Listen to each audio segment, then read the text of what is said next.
Once upon a time, many years ago, there was an emperor who was so excessively fond of new clothes that he spent all his money in dress.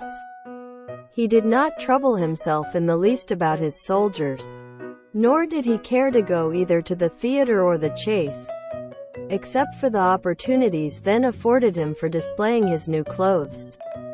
He had a different suit for each hour of the day, and as of any other king or emperor, one is accustomed to say, "He is sitting in council," it was always said of him, "The emperor is sitting in his wardrobe."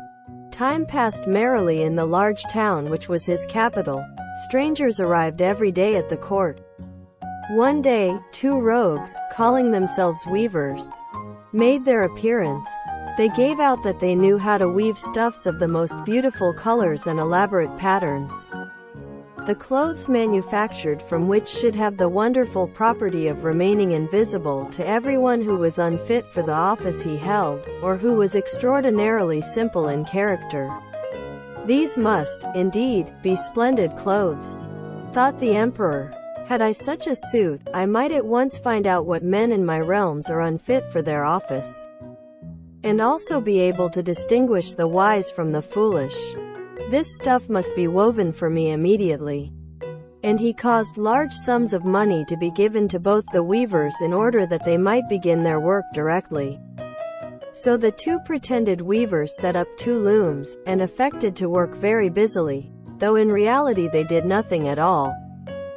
They asked for the most delicate silk and the purest gold thread, put both into their own knapsacks, and then continued their pretended work at the empty looms until late at night.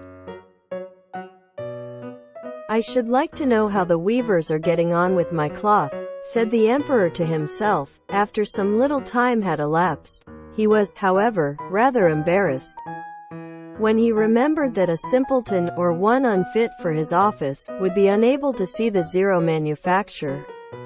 To be sure, he thought he had nothing to risk in his own person, but yet, he would prefer sending somebody else to bring him intelligence about the weavers and their work before he troubled himself in the affair. All the people throughout the city had heard of the wonderful property the cloth was to possess, and all were anxious to learn how wise, or how ignorant, their neighbors might prove to be. "I will send my faithful old minister to the weavers," said the emperor at last. After some deliberation, "He will be best able to see how the cloth looks, for he is a man of sense, and no one can be more suitable for his office than he is." So the faithful old minister went into the hall, where the knaves were working with all their might, at their empty looms. "What can be the meaning of this?" thought the old man, opening his eyes very wide. "I cannot discover the least bit of thread on the looms." However, he did not express his thoughts aloud. The impostors requested him very courteously to be so good as to come nearer their looms, and then asked him whether the design pleased him, and whether the colors were not very beautiful, at the same time pointing to the empty frames. The poor old minister looked and looked. He could not discover anything on the looms, for a very good reason. There was nothing there. "What?" thought he again. "Is it possible that I am a simpleton? I have never thought so myself, and no one must know it now if I am so. Can it be that I am unfit for my office? No, that must not be said either. I will never confess that I could not see the stuff." "Well, Sir Minister," said one of the knaves, still pretending to work, "you do not say whether the stuff pleases you." "Oh, it is excellent," replied the old minister, looking at the loom through his spectacles. "This pattern, and the colors, yes, I will tell the emperor without delay. How very beautiful I think them."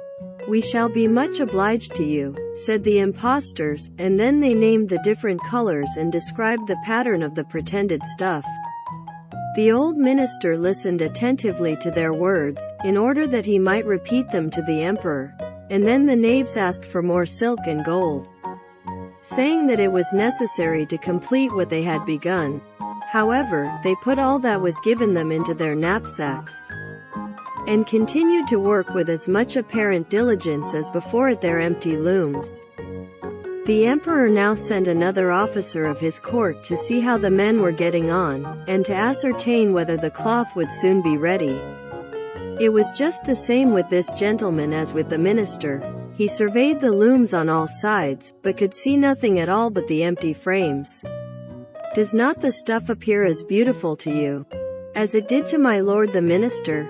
asked the impostors of the emperor's second ambassador, at the same time making the same gestures as before, and talking of the design and colors which were not there. "I certainly am not stupid," thought the messenger.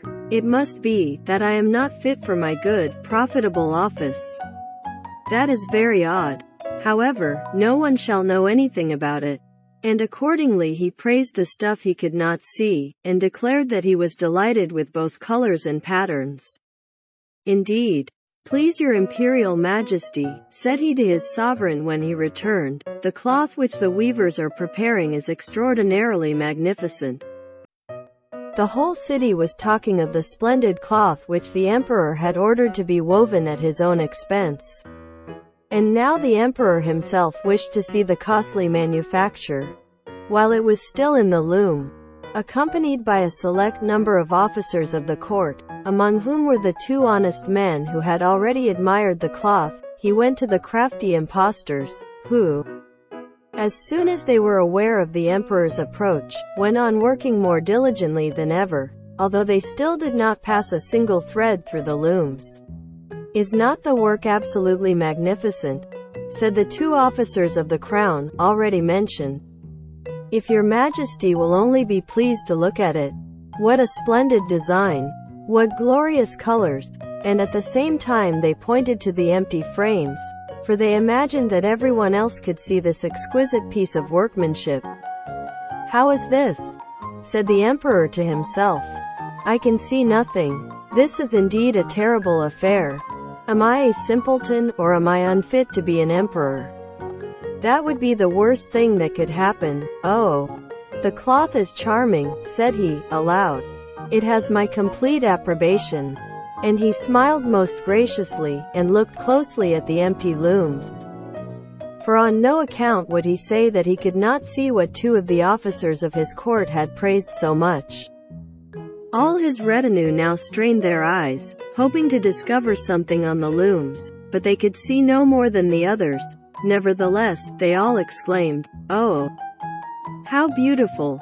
and advised his majesty to have some new clothes made from this splendid material, for the approaching procession. "Magnificent, charming, excellent," resounded on all sides, and everyone was uncommonly gay. The emperor shared in the general satisfaction, and presented the impostors with the ribald of an order of knighthood, to be worn in their buttonholes, and the title of gentlemen weavers. The rogues sat up the whole of the night before the day on which the procession was to take place, and had 16 lights burning, so that everyone might see how anxious they were to finish the emperor's new suit. They pretended to roll the cloth off the looms, cut the air with their scissors, and sewed with needles without any thread in them. "See," cried they, at last, "the emperor's new clothes are ready." And now the emperor, with all the grandees of his court, came to the weavers, and the rogues raised their arms, as if in the act of holding something up, saying, "Here are your majesty's trousers. Here is the scarf. Here is the mantle. The whole suit is as light as a cobweb. One might fancy one has nothing at all on, when dressed in it. That, however, is the great virtue of this delicate cloth." "Yes, indeed," said all the courtiers, although not one of them could see anything of this exquisite manufacture. "If your imperial majesty will be graciously pleased to take off your clothes, we will fit on the new suit, in front of the looking-glass." The emperor was accordingly undressed, and the rogues pretended to array him in his new suit, the emperor turning round, from side to side, before the looking-glass. "How splendid his majesty looks in his new clothes, and how well they fit!" Everyone cried out, "What a design! What colors! These are indeed royal robes. The canopy which is to be borne over your majesty, in the procession, is waiting," announced the chief master of the ceremonies. "I am quite ready," answered the emperor. "Do my new clothes fit well?" asked he, turning himself round again before the looking-glass, in order that he might appear to be examining his handsome suit. The lords of the bedchamber, who were to carry his majesty's train, felt about on the ground, as if they were lifting up the ends of the mantle, and pretended to be carrying something. For they would by no means betray anything like simplicity or unfitness for their office. So now the emperor walked under his high canopy in the midst of the procession, through the streets of his capital, and all the people standing by, and those at the windows, cried out, "Oh, how beautiful are our emperor's new clothes! What a magnificent train there is to the mantle, and how gracefully the scarf hangs!" In short, no one would allow that he could not see these much admired clothes, because, in doing so, he would have declared himself either a simpleton or unfit for his office. Certainly, none of the emperor's various suits had ever made so great an impression as these invisible ones. "But the emperor has nothing at all on," said a little child. "Listen to the voice of innocence," exclaimed his father, and what the child had said was whispered from one to another. "But he has nothing at all on," at last cried out all the people.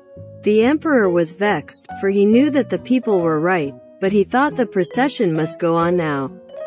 And the lords of the bedchamber took greater pains than ever to appear holding up a train, although, in reality, there was no train to hold.